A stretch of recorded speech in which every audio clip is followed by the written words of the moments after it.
Hey everybody, this is Brian back with another episode of Grief to Growth. And today I've got with me Debra Martin. She's a world-renowned healer. She's an international research lab certified medium with the Windbridge Research Center, and she's also the author of 6 books.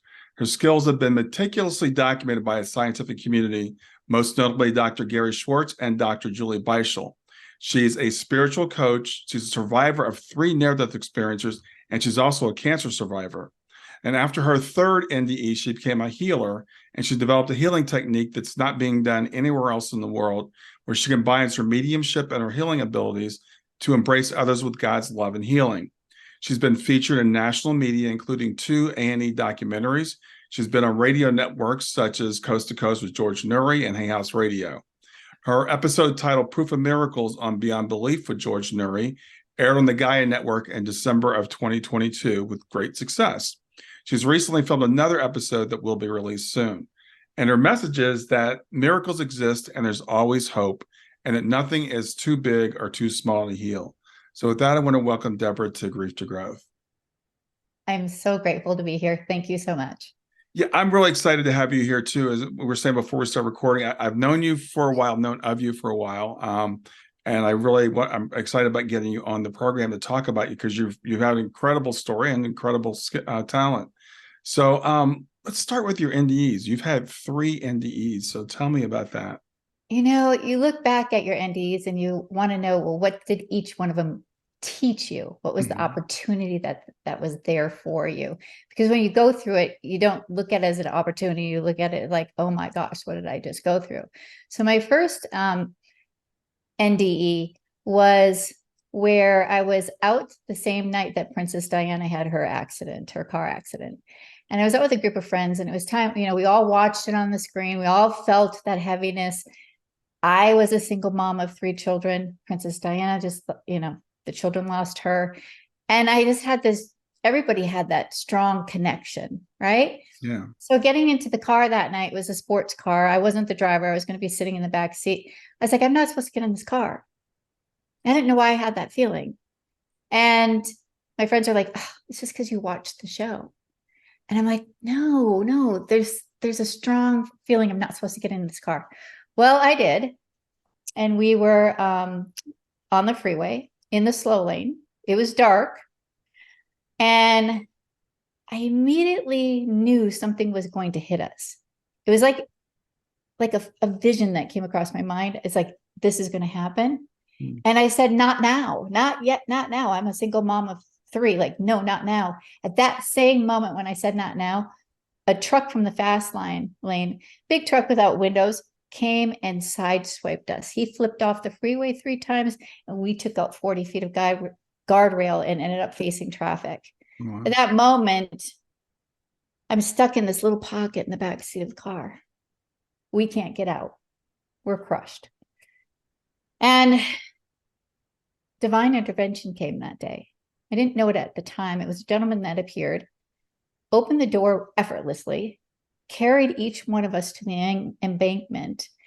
And I remember him saying, you're going to be okay. And I said, no, I was wearing this one ring. It was a metal ring, very, very strong. And I said, I can't get this off. My finger's bleeding and it hurts. Can you help me? He took the ring and he put it in his mouth. I have his teeth marks to this day. And it's a bloody finger now. We wouldn't do that, right? Putting it in his mouth, and he was able to release it. He kissed me on the forehead, went to the left and said, you're going to be fine. I'll see you again. Well, I looked to the right because all the ambulances, we had 5 ambulances, we had fire trucks, everybody coming. I looked to the left and he was gone.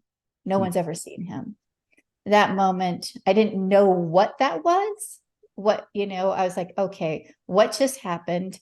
And that kind of led me on my quest of the afterlife, going to conferences, trying to see and get validation out of it. It kind of opened my door again. As a child, I could see spirit, but I was always afraid. I closed that off. And I think this was the first door that was starting to open that again.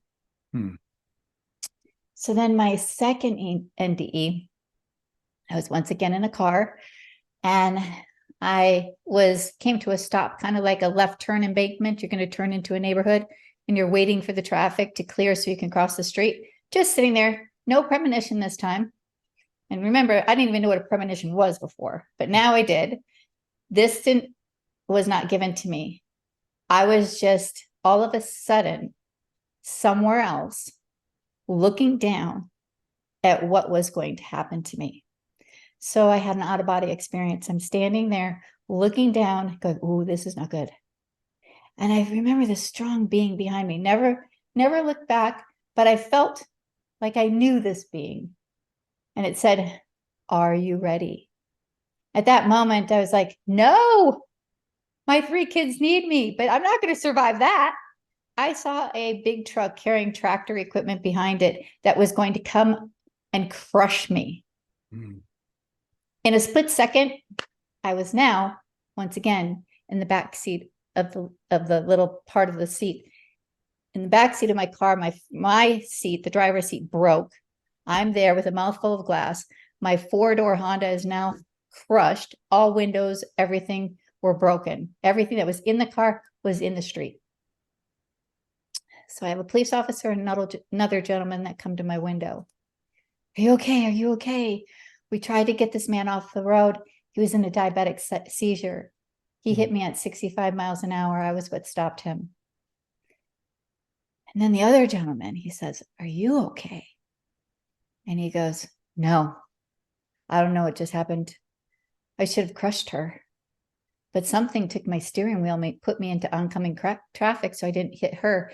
When I heard him say those words, that's when I was like, whoa, wait a minute. I saw that. That now led me to, okay, where was I? I heard spirit. I know there's another dimension. I know somebody talked to me. I know I was given a choice. I know I was out of body without feeling any pain before impact. So there's a lot of things I was learning. But now I'm hearing spirit, and I'm hearing very clear. So that's opened the door for me to get tested with Dr. Gary Schwartz and Dr. Julie Beischel. Okay. So that was kind of the blessing out of that one, but it didn't seem it at the time. So my third NDE, that one was also out of body, but this time I was sick and dying. The doctors at Mayo Clinic couldn't find out anything wrong with me. I was down to 90 pounds. The doctors were saying, "Well, are you anorexic?" I'm like, "No, if I eat, I'm in extreme pain." I would lay in my bed in a fetal position in so much pain. If I would just take a sip of water, I'd be like in labor for 24 hours. And so I lost all ability to have bowel movements. So my dignity was starting to be stripped away. It was teaching me how people when it's time to pass, it's not that they don't care about their loved ones here, but they know it's time for them and they know that it's okay. So I can remember begging God, just take me. I'm in a lot of pain. I'm not serving anyone good in my family. They're just all worried about me. So I remember spiritual surgeons coming into my room. And because I was a medium now and doing readings, that didn't scare me seeing them. And I remember them, they wore the whole surgical outfits. I remember them cutting open my abdomen, and it was extremely painful. And I was screaming in pain, going, okay, I have to go through this, but how am I going to go through this? How am I going to go through what they're doing? And I could see pus coming out. It was like they were extracting it through a thin straw. So it was like, pulling. So I decided I'm going to close my eyes. I'm just going to remove my mind with what's happening. And when I did, I transcended out of my body. At that moment, I felt like, wow, this is great. I thought I was just meditating. I'm floating. I'm going to another space. Well, now I'm seeing white, and it's getting clearer and clearer and clearer. And now I'm standing in this white light, and I'm just kind of looking around like, I'm the only one here. Now what? Where am I? And I can remember this being coming towards me, a bright light, very clear. You could see through. And I remember the arms coming like this and started holding me. And now I'm seeing my body being held. So now I'm standing there. What I now look back at as my soul is watching. Hmm. And I remember my body, my hair hanging down. I'm like, ooh, I'm really sick. I'm being carried. So I call this my God was there to carry me. And he placed me, I followed him. He placed me on a beam of light. He placed me on this beam of light.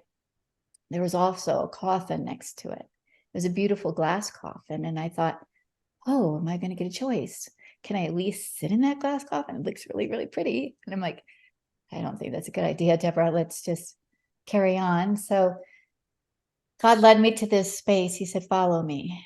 And we went into what looked like a white dome. I said, well, why do we have to go in there? It's interesting. I'm questioning everything as I go along. Hmm. I said, because what I'm going to share with you, only you can hear, no one else in the universe.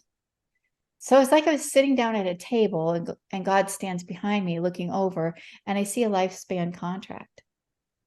And it's my contract. And he's like, you were on borrowed time, but we can reverse this. You can go back. And I'm like, well, I don't want to go back. I'm happy. I'm filled with love. I'm pain free. Why would I want to go back? It's like, well, you need to go back. And I said, well, can I first see my parents? No, Deborah, if you see your parents, you'll never go back. Hmm. So I read the contract, and there was a lot of words. One was healthy and one was voice. Health didn't have the ly there. And I'm like, well, health means nothing with it, unless it says healthy. So I'm kind of bartering, like I needed to say directly if I'm going to go back, I want to be healthy. So then I saw voice. Well, I was like, oh, that's easy. I'm just using my mediumship. That's my voice. Well, I was downloaded with much more than that. I was downloaded with the gift of healing. And I was told I would have a new mission, and not to forget this date, 1/21/12. All numbers are reversible, and so is this here today. But God also signed that contract. Hmm. So I remember him saying, now you need to go back. And so when I went back, I can remember going back into my body, almost like you're going like an air mattress, like it fills back up. But I remember almost like you're being held underwater, and you go, like that. And I'm like, oh, I just took my first breath. Am I the same person? What just happened? And you're kind of questioning, what was that real? Was that just a vision? What really happened? So I started writing it all because I didn't want to forget it. I won't forget it because it was deep. It hit deeply into the core of who I am. And I started doing healings, and I started seeing miracles. Now it took time for me to heal. It wasn't like I just came back and I was healed right away, which showed me that healing can be a process. And I had to stand in this knowing that I would be healthy, and that why did I not ever find out what was wrong with me? Why did I not know the title? Why couldn't doctors find this out? And this is important for the viewers to know, because a lot of people want to know, I want the diagnosis so I can fix it. What happens is, I was told when I went to prayer, we didn't want you to be labeled with it. Once you receive a diagnosis, all of a sudden you own it, and it becomes part of you. It was me. It was a part of me. Without that attachment, it's so much easier just to heal, because we don't just say, oh, that I had that, or I still have that, or it could come back. So it was a powerful moment. But I started doing healing, and I learned this kind of makes me weep every time. I use my mediumship in my healing, right? And so I'll see loved ones come in the room. I'll see spiritual surgeons come in the room. I'll see God come into the room. I'll see angels come into the room. I'll voice words from loved ones that are there for their love, connecting with the person that's healing. But what's most importantly is spirit uses my voice. I will know things that there's no way I would know about you.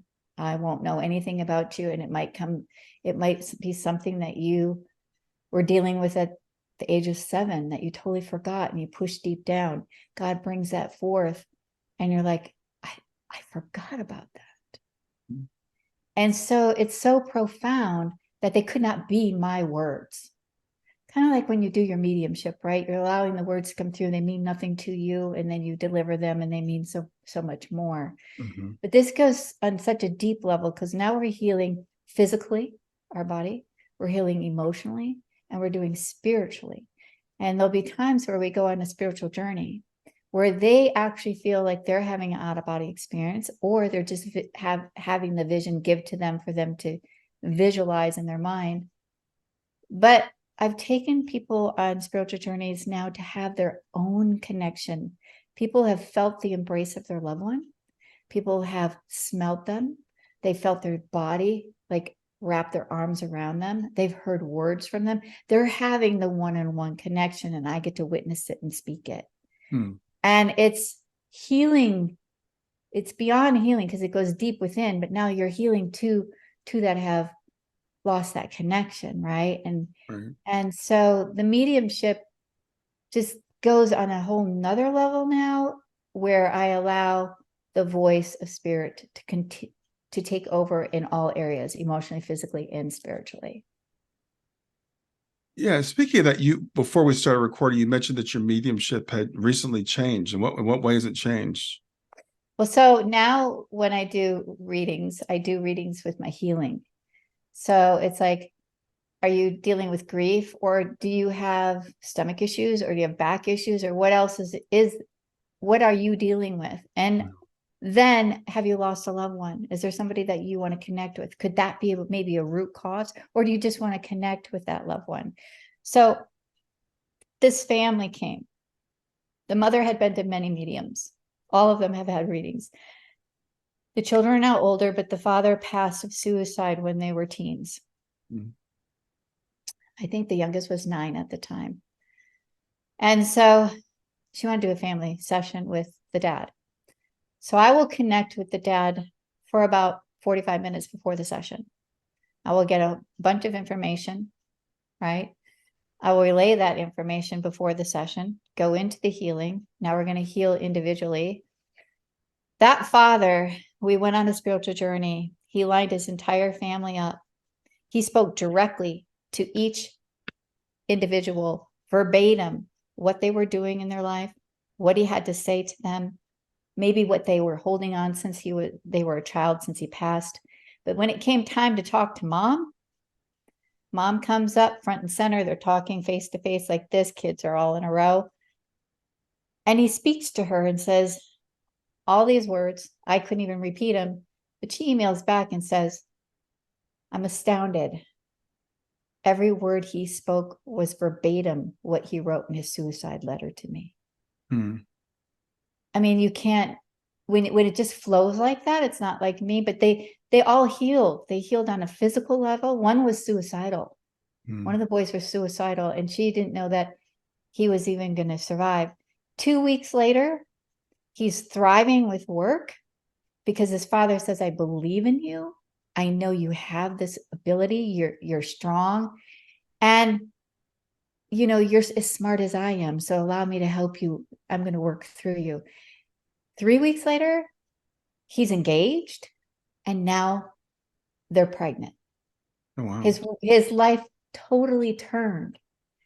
And so it's this, we have a stigma, the society of religion right now. Like, what do you believe? And is one religion better than another religion? And I'm like, if religion works for you, I think that's really great. I think that they're all schools. That's how I look at it. They're all schools. But I think right now, it's like a knowingness that we need to connect with. It's a power. It's an infinite love. And I think if we don't have judgments, don't have expectations or what we have to do in order to believe, in order to receive, and just be and know that we can connect and have that relationship no matter what. I think that's what it's all about. And I think that's the same when we use our mediumship to help others. It's opening that door of awakening them to know that there's more than just what exists in front of us. Yeah. I want to talk to you, Deborah, about mediumship in general. I have some skeptics, let's be kind and call them skeptics, who follow my channel. And I have people that say to me, mediumship is all fake. It's all, they look you up. I've got a guy now telling me just exactly how they do it. You Google the person, you look at their obituary, etc. I know you've been tested by Dr. Gary Schwartz and by Dr. Julie Beischel. So tell me about what that process is like. So you can look at it up on the Windbridge Research Center, Mhm. windbridge.org, and it's laid out exactly what we went through. So it'll be described more in detail what I can tell you, but Sure. I'll give you a little idea. Okay, so it's quadruple blind experiment. So Dr. Julie Beischel will know who you're going to connect with, right? So she picks someone for you. You're told that it's a male. That's it. Okay. But it doesn't come from Julie. She passes it over to somebody else that gives it to me. So there's no way that this person knows anything about where it's coming from. Mhm. Right. So we alleviate that. So then now it's a male. So I have to sit down with that male. What does he look like? How old is he? What's his personality? Does he have a message? Who does he have the message for? How did he die? What is his personality? What are his traits? What is he like? All of that. And Mhm. so it gets tricky because you're writing it and then you have to submit it. So you have to make sure I received it this way. This is how he showed me. He didn't tell me he liked the color blue. He showed me the color blue, things like that, right? Mhm. So then that sitter, the sitter is the person with the loved one, right? She's going to get two readings in front of her. One is the actual reading, and one is somebody else's reading. Mhm. Okay. So she now gets these, and that comes from one of somebody else, like not Julie, not this person, submits. She has to score it, which one's hers, and how many things are correct. And that's how we got scored, whether it was real or not real, because there was no one else involved. And then the last step is we have a one-on-one with the sitter. So it's quite the process. I know that she's tried to go through a lot of testing, and eventually she had to stop the testing because people couldn't pass it.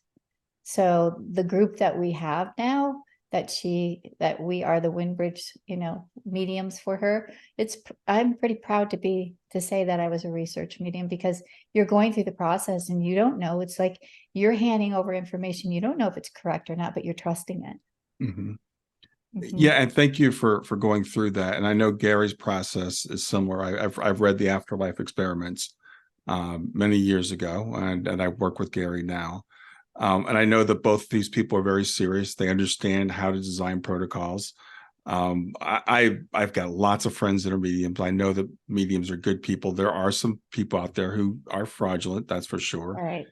But the things that I've had mediums tell me, the things that people can't look up. And I know that you've had those experiences as well. Well, some things will tell about the future. Like they'll tell Yeah. something like, I'm holding a baby over here. I know that you're going to feel like, oh, I'm missing out. But oh no, I know this child. I know everything about this child. I'm going to put a little personality into this child. And then all of a sudden, 2 weeks later, they find out somebody in the family's pregnant, Hmm. And so it's it's fascinating because us mediums, when we deliver the message, we don't know nothing. We just give it. And Right. then when we're finished giving it, we're like, okay, are they going to validate anything? Are they going to come back and tell us anything? And that's what tells us, like, okay, we were correct. I Hmm. did a murder. I don't know if you know that. I did a murder that went international. No, I That, wasn't aware of that. Mm. yeah, so it went in the Psychic News magazine. It was the cover. And so what happened is the news wanted to come in and do a live recording, and they wanted to bring the person in so I would know nothing about them. So that person wanted to connect with her deceased aunt. Mm. And so she came, and she came with her nephew and the mother, the sister of the person that was deceased. And as we were sitting there, she starts telling her, like, you had such a difficult morning. You just got your bangs cut. You're so worried about today. You were just so fussy about, like, oh my gosh, I'm going to look good for TV. And she's like, yeah, I did do that. So she kind of set the tone where she knew, like, okay, I know I'm connecting with her aunt. Hmm. Once I got that, all of a sudden, kid you not, it was like this huge movie just went right across my face. And I had to take a deep breath and I go, oh my gosh, I got to deliver some news that's going to be really, really hard to say. So I had to say it delicately and say, okay, I want you to know she's okay, but I don't know if you're aware, but your aunt was murdered. Hmm. And so she showed how she was murdered, why she was murdered, who murdered her, descriptions, names, that she's in a photo with him wearing a blue shirt, that it was for the property, to sign over her property to these two men, but she didn't want to, so they strangled her and they took over the property. So that woman knew that this was her aunt, went back to Peru, had the body exhumed because she was told she died of stomach cancer and a heart attack. Mm. And the coroner said this is impossible, that this is a body that's been in the grave for 3 months. All her organs were fresh. They were able to re-rule and say she didn't have stomach cancer. She didn't die of a heart attack. She died of asphyxiation. Wow. So then they handed it over to the investigators, and they were able to see the signatures were forged on her property, and the name that I gave, they were able to find him, and he admitted to the crime and was serving 30 years in the prison. Oh, wow. I knew nothing. She knew nothing. I couldn't read her mind. Right. Where did that information come from? Right. And I know, I know mediums, and it's interesting. The police will contact mediums that I know, and they don't publicize this, but they do contact mediums, and sometimes they find people alive, they find people not alive. I was in a situation once, I shouldn't say the names probably, but I was at the Helping Parents Heal conference, and there were a couple of mediums doing a demo, and someone asked about their loved one, and I watched both mediums independently getting information about this person that was missing, and knew where they kind of like what location they were in, what the environment was like. It's fascinating. It is fascinating. I've done a couple of those. In fact, I don't like watching the news because it'll be like, I know where she's at. So I remember reaching out to the police in San Diego. This girl went missing, and I told him where she was. He goes, and I told her that she had a missing shoe, and that was found. And like, that we haven't put that in public yet. How did you know that? Mm-hmm. I said, I'm just giving you the information. No, then they think you're connected to it. Right. Right. Yeah, that can and be so a you have to problem. be careful with that. So, but what I always say is spirit has a voice, so people better be careful. Right. They do. Yeah. Yeah. Yeah, it's interesting because I wonder sometimes as we progress and start to realize that this is true, if people can testify through their own murder trials, once we start to realize that mediums really have a connection. They have been, I think, in another country, they use them in court. Yeah, they do, because if the evidence is so, if the medium got so much evidence, why not? Look at what happened here in Peru. Mm-hmm.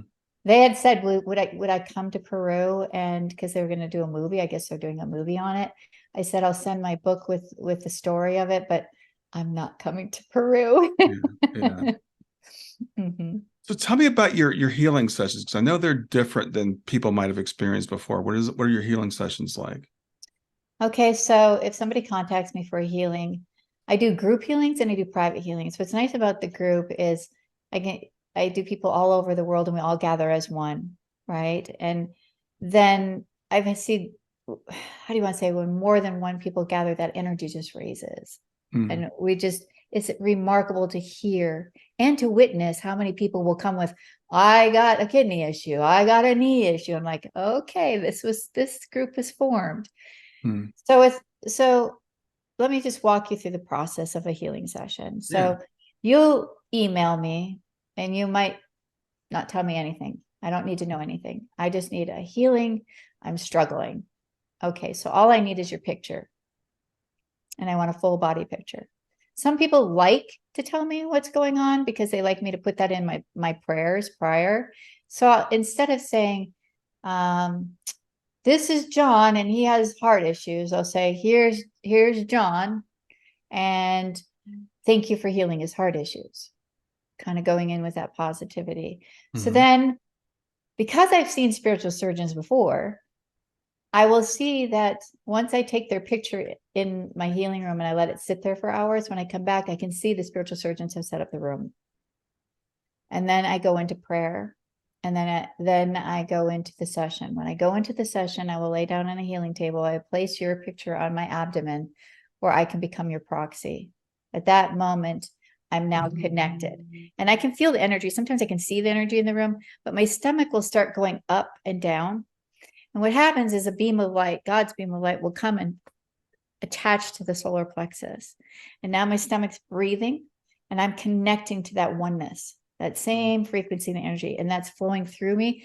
That energy of healing, light, and love is coming through me, but it's also taking out of the body through that beam into the universe what will that body doesn't need anymore. So we've healed cancer, we've healed emotional, mental illness, we've healed everything, and anything can be healed, even as simple as a toothache. And so during the healing, I might see spiritual surgeons start working. And when they start working, sometimes I have to feel the pain. I'm like, they're in the gallbladder, or they're in the groin. I'll feel it. But when I feel it, people feel so bad because they hear me, because this isn't live. This is all, you're in your sacred space. I'm in my sacred space. I'm recording it, and you will get the recording after. And so when they hear it, they're like, I'm so sorry you went through so much pain for me. And I said, no, that's a gift, because if I feel it, I know that they're actually working there. But you have to have such a trust what you're saying, because I'm saying, you have kidney issues and you're wearing a bag on your left side. I know nothing, and I'm going to send that across the world. Mm-hmm. And they're going to go, how'd you know I had a kidney bag?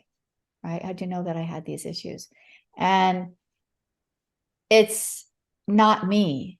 It's the voice coming through me. So I give the credit all to what I say is God. People say divine, source, absolute one. All to me means love. Mm-hmm. And so we're putting love into action, and we're healing.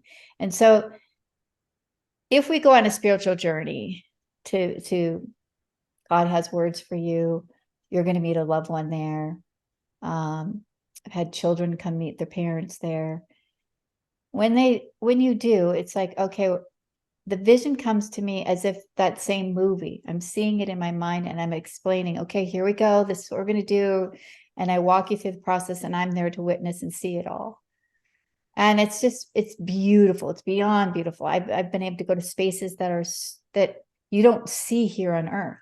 These colors are vibrant, and the amount of peace and love. And every time I feel God enter the room, I will weep uncontrollably. I can't even help it. It's like, sorry, I'm crying. But it's just beautiful, because they're being held in this God's love and light and healing. So then when the session's all over, we just kind of all just breathe, might come back into your body, and we give gratitude for what took place.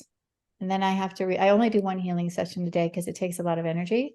Mm-hmm. But I also want it to be that person's day, so they will continue to heal for 24 hours.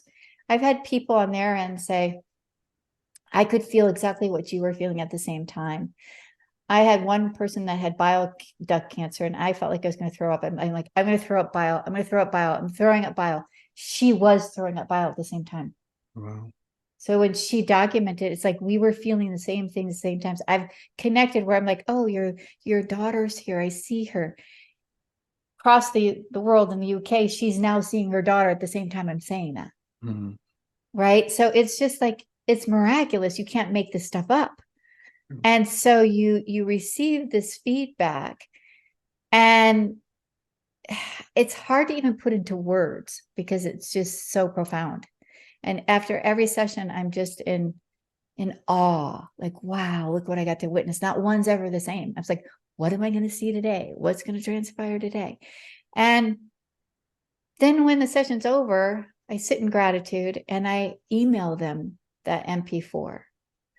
Some people will listen to it over and over and over, and they say, I'll hear words that I didn't hear the first time, the second time. Healing, some people heal instantaneously. They'll heal before they even receive the recording, as the energy's already, shifted. Some people, it takes time. So healing can be a process too. So you never know. But I always say, just stand in faith. It's all right there. I just did a Gaia show for a little boy that was healed of leukemia. cancer. Wow. He had 2 weeks to live. He's on 7 months right now. Wow. Yeah. So So tell me some more of your healing stories that you've had. okay. So there's so many. How can I choose? So there's one woman that she wanted a healing for her mom. Her mom had deep, deep grief. She was married for over 52 years and lost her husband. How do I live in this new reality? I'm sad. How do I live without him? How do I walk forward? So we had this session, and the father comes through, and I remember I connect beforehand. So I'm getting all this stuff, and I'm getting all this stuff about pineapples and palm trees and Maui, and like, okay. And so he now takes her on a spiritual journey and says to the daughter too, who booked it, brought her into the session and said, you need to take mom there. I've always wanted to take her. We were going to go there. You need to make this happen. And so mom was healed mentally, emotionally, and then physically. The daughter didn't think she could physically go to Maui. About 2 months later, I got pictures from Maui that they went and they saw heart clouds. All the room numbers were 22. He said, look for the 22s. And it was just, it ended up being like that reading, that healing kept giving. And to see that it was so profound that she actually made it happen. It was beautiful. I had another one where my mother was in deep, deep sorrow. She lost her little girl. And I saw the child come and embrace the leg. And as she embraced the leg, I could feel the love between the two. And the mother picks her up, looks at the child. The child takes this little necklace and holds it. And I'm seeing it hold it. Says, thank you for wearing this. And I described it as being a silver heart. And the mother emailed back and said that meant so much to me because I have her ashes in that silver heart necklace. And so I did one healing for a person in Shanghai, China. She had terrible back pain. She had toothaches. And I can remember the back pain being pretty serious. And before she got the MP3, all symptoms were gone. All the way to China. Think about that. So that was really cool. I've had people that are addicted. One person says, can I do a healing for someone that doesn't know? How do you feel about that? Well, to me, it's like saying a prayer. If your intentions are out of love, then this is okay. So the mother was addicted to alcohol and being abusive. She's not happy. Now the whole family, it's like ruining. It's not their mother anymore, right? So she did a healing for her and her mother stopped drinking. And she's like, not only did we get our mother back, you healed her from so much pain that was deep within. And it was like God said, you're not going to have the taste or the acquire for alcohol. When you taste it, it's not going to taste good anymore. And that's what happened. It just switched. Wow. So we go to mental illness. I had one. This is a really good story. You'll like this one, Brian. Okay, so this is where you can't make stuff up because I'm even laughing at this one. So I'm taking this person on a spiritual journey, and I know she's right here, and I see this umbrella, and I'm like, okay, I feel like Mary Poppins right now, and I'm laughing because God can have a sense of humor. It's like, okay, so here we go, up, up, up, like Mary Poppins. And we go, and she was struggling for mental illness. She had struggled for 20 years. She's had 3 suicide attempts. She's been in and out of mental hospitals for 10 years. And when she received the recording, she said that before she even listened to it, it was like the light switch went on. She could only see dark. And now she was seeing the sun. Now she was seeing like so many beautiful things around her that she didn't see before. She felt like this weight that she'd been carrying was just lifted. And she was like, is this real? Like, why? How am I? I'm feeling it. I'm actually feeling emotions again. Well, then she listened to it. And I now get the email. Well, Deborah, you know, the Mary Poppins thing. I'm like, mm-hmm. She goes, well, I used to live in the UK, in London, I think it was, and I learned English by watching Mary Poppins. All my friends call me Mary Poppins. And my mother says I pack my bags like Mary Poppins. Who would have known? Yeah.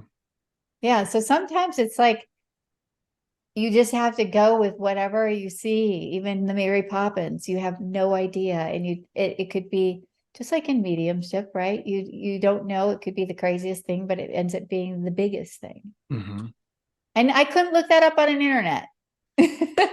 Yeah, that's the thing. I almost laugh at some of these people because I got one particular troll right now because I just put out an interview with Stacy Lynn Cripps a few days ago, and he's like, "Don't you know how they do this? They look everything up on the internet." And I'm like, "No one can look up the type of perfume my daughter has on her dresser in her room, or the books in her bookshelf, or the color of her bedspread."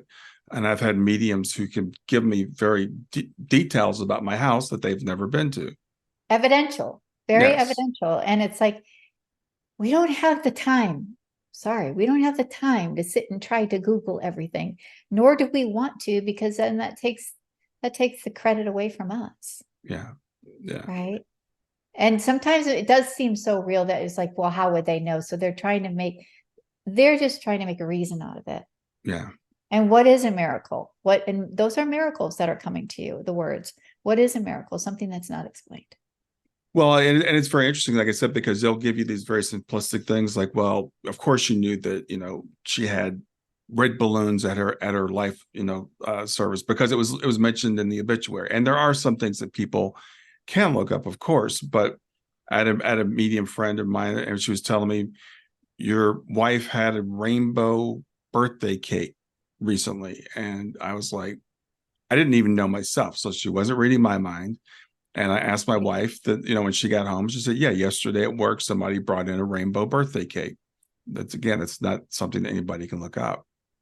And that's what's beautiful, is what you didn't even know. Right. Right. Right. And so I always say to people, I'm not here to make you believe. This isn't my job. Right. So either you're going to accept the words that come through. And sometimes people are not ready for it. Have you noticed that? They're just not ready for the information. It's too much. Then they have to say, oh, no, you just looked it up, because it's too much to embrace. I have had people, it was interesting. Someone I referred to a medium friend of mine, and they went to this person and they came back and they said, she must be fake. I said, why? And they said, because she got everything right. So she must have looked it up. And I'm like, it's a self-defeating thing, because as you said, they're not willing to accept the fact that it's real. And you're right, we can't make people believe.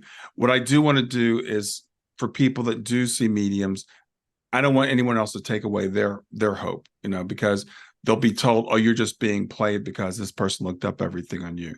And so I like when you share stories of things that you can't look up. And I love the fact that you've been certified by not one, but two, very well-known certification programs that I'm familiar with. I've read Julie's book, so I'm somewhat familiar with that. And as I said, Gary Schwartz I've worked with, and I know some of the other mediums that he's worked with. And I know these protocols. So it eliminates, cold readings. It eliminates hot readings. You're not reading the person's body language because you're not even seeing them. You don't, and even the researcher doesn't know who the target is. Yeah. And there's just no way to debunk it. You can't. And I just find it all fascinating. And I hope that people just look at like this. Our two worlds are blended. We're here. And it feels so much better to be in this space than without it. Mm-hmm. Right. And to have that connection, to know they're with you. And I hope my family, like when I pass, that they don't grieve, they celebrate me, who I was and who I still am. Yeah. And just have that new connection. Of course, we're all going to grieve. I mean, that's the price we pay for love. right? We're going to feel that pain. But if we can have this new, expand our awareness, expand our heart, and accept it. And I'm not saying you have to just believe it. You don't have to. But when it hits you to the core, where it's like, oh my gosh, you were so right, it shifts you. You have to sit back and go, whoa. And that's a powerful moment. Yeah. Well, speaking of healing, so do you ever get like someone that's just like, it's not time for them to be healed or something like that?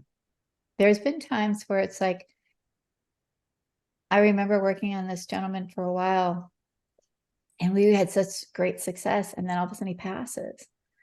And I'm like, what the heck? And so I kind of had my hands slapped because like, it's not up to you. Hmm. So I have to go into every session, removing my humanness and allowing God to orchestrate because I don't know what each person's going to get. One person came to me that was dying. There's no way of turning the corner. So I was like, well, how can we, what can I do? Don't turn her away. Okay. What am I going to do? What am I going to get? So with her father came through and said, don't be afraid. He wore a suit. He showed up in a suit, like, I'm going to be there. I'm going to walk through you with you. You don't have to be afraid in those last moments. And do you know her husband contacted me and said, right before she passed, he looked at her and said, my dad's here. I'm now ready. Wow. It gave her peace in passing. Mm-hmm. So we never know what each person's going to get.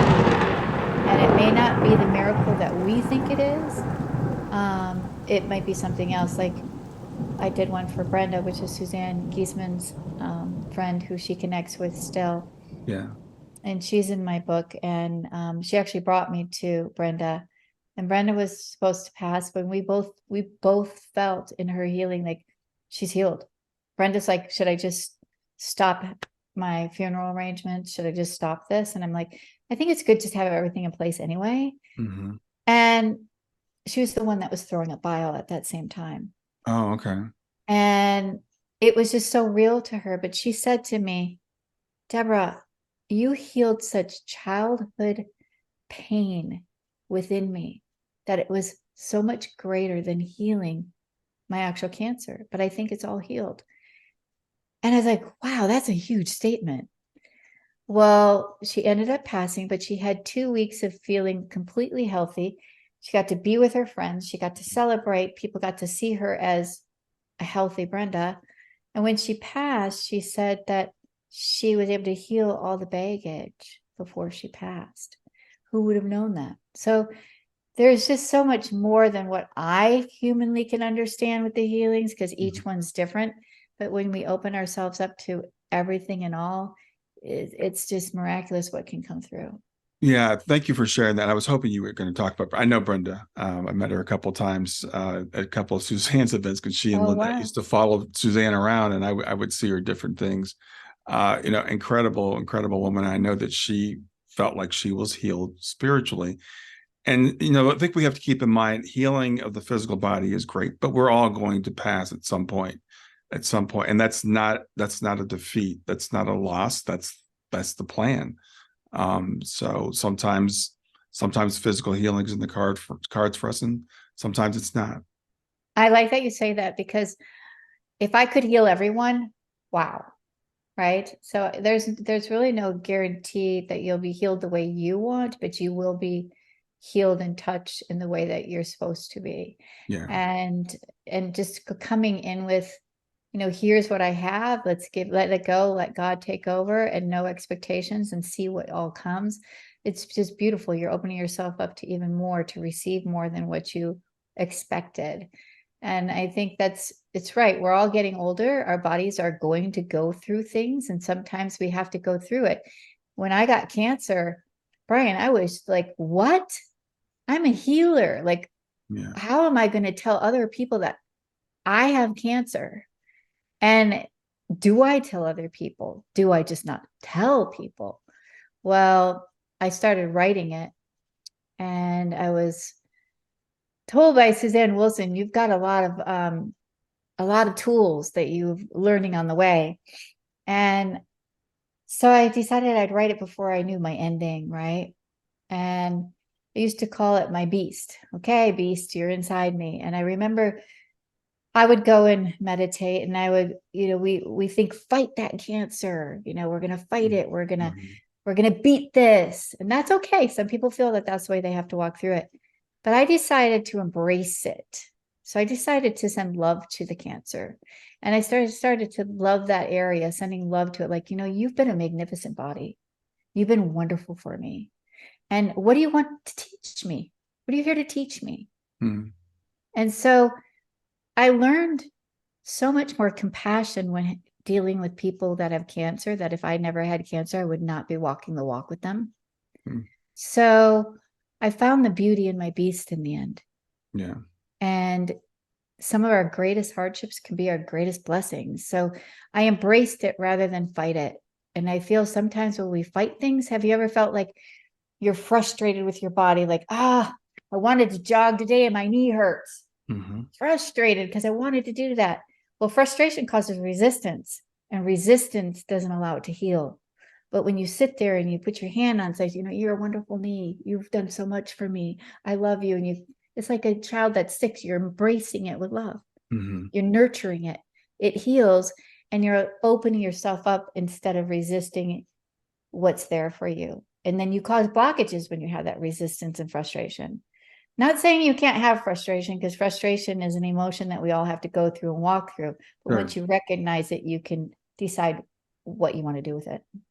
Yeah, I love what you said about that. Getting curious about this. What is you here to teach me? And I've heard people that have had cancer, which is one of the worst diagnoses most of us can imagine, say it's the best thing that ever happened to me. Which sounds strange to us, maybe who haven't had it, but they learned something about themselves. They learned something about their body. They learned appreciation. It taught them to slow down. It taught them what was important. It might have refocused their life. They may have make changes after that they wouldn't have made before. So there can be a lesson in any of these things, including something that we may not have chosen as a human being. Yeah, it made me stop. My whole world stopped, right? And Right. at that moment, what mattered, right? What matters? Those that you love, those that surround you, give love, receive love, and just be present. And because you have no choice, you have to be present. How was I going to choose what am I going to bring in my life where I am just being? Mm-hmm. And I chose to bring joy. And I think when you choose to bring joy and love into your life, it raises that vibration. I mean, think about it. If you're home and you're lonely and you're not being talked to for weeks upon weeks, and then all of a sudden friends come over with little kids and they're jumping around and they're making you laugh, all of a sudden they leave and you're like, wow, that was a good night, because you raised the vibration filled with joy. Mm-hmm. So what can you do to bring joy? Is it just watching the birds and seeing like those that brings me joy? Is it turning on music? Is it watching a funny movie? Is it saying, oh my gosh, I can throw in a long load of laundry because 2 weeks ago there's no way I could even walk to the laundry machine? Yeah. There's this. It doesn't have to be hard. It can be simple. Yeah. Tell me about your Army for Love global gatherings. Yes. Okay, so Army for Love was given to me when I was going through cancer, when I was under the radiation, getting radiation. It was like build your army and build it of love. So when I was going through cancer, it's like those that are around me are my army of support.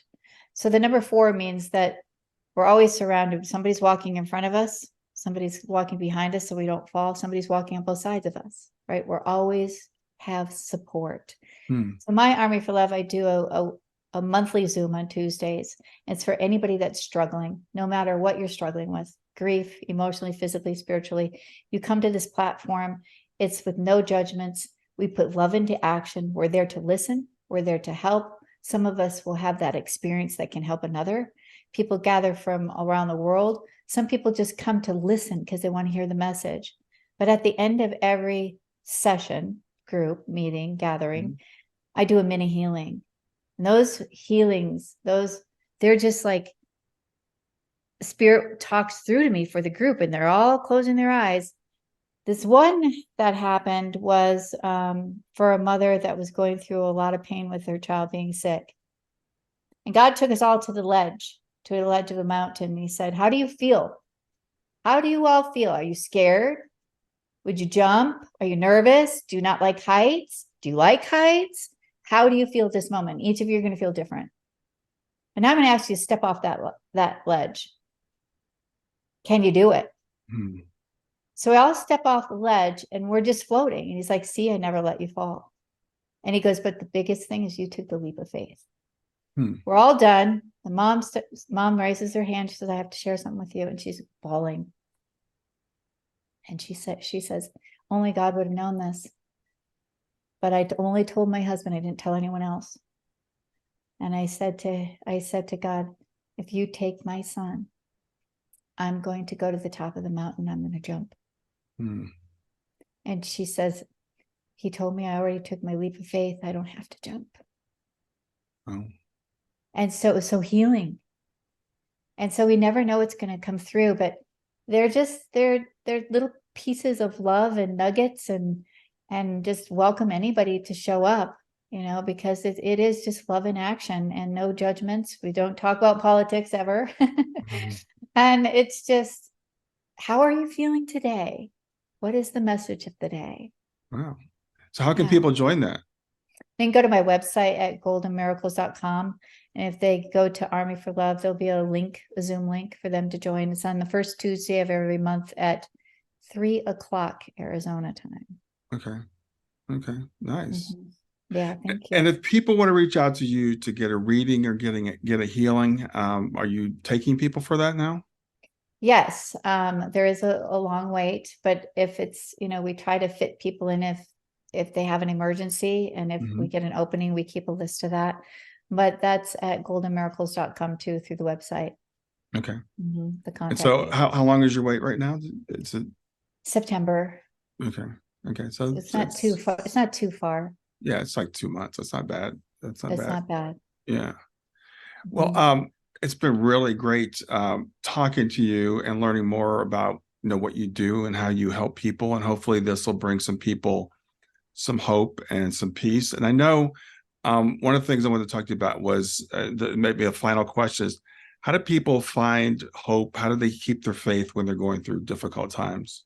That's a really good question, because I always say, never lose hope. Now, when somebody's already lost hope, how did they gain that back? Right? Because they may have been through the deepest pain they've ever been through. And like, God's not with me. I don't feel God. How do I open that up? First of all, I would say you have to love yourself, right? Give yourself love, hug yourself, look inside the mirror. Have you ever looked in the mirror and looked at your eyes and said, I love you? I love you. And I think once you start loving yourself, then all of a sudden that love can now embrace you, and it raises that hope. You'll start to see that hope again. Without that, you're just so heavy, you can't get through the trenches. And so we have to start doing self-love first. But hope is always there for you. It has never left you. That's one thing I want you to know. Hope is never, ever gone. It's just you can't see it or feel it. Thank you. Thank you so much for being here. Thanks for sharing that. And I want to remind people your website is goldenmiracles.com, so people can find Deborah there. And I know you've written 6 books, so tell me about your books also. Yeah, Proof of Miracles is one of my books that will show people the different types of miracles. Yeah. And I've had people read them and say, oh my gosh, I could actually feel the vibration in those words. I could actually feel connected. And it helps them walk through whatever process. They might resonate with one chapter versus another. You don't have to read it from cover to cover. And then Doctor's Faith and Courage, that was my journey through cancer. And I wrote a lot about what did cancer teach me, but how can you use the tools that I use? I wrote my prayers, I wrote the tools, and so that you could use them on your journey as well. Awesome. Awesome. Well, Deborah, again, thanks for being here. Enjoy the rest of your day. It's been such a pleasure. Thank you so much. All right. Have a good day.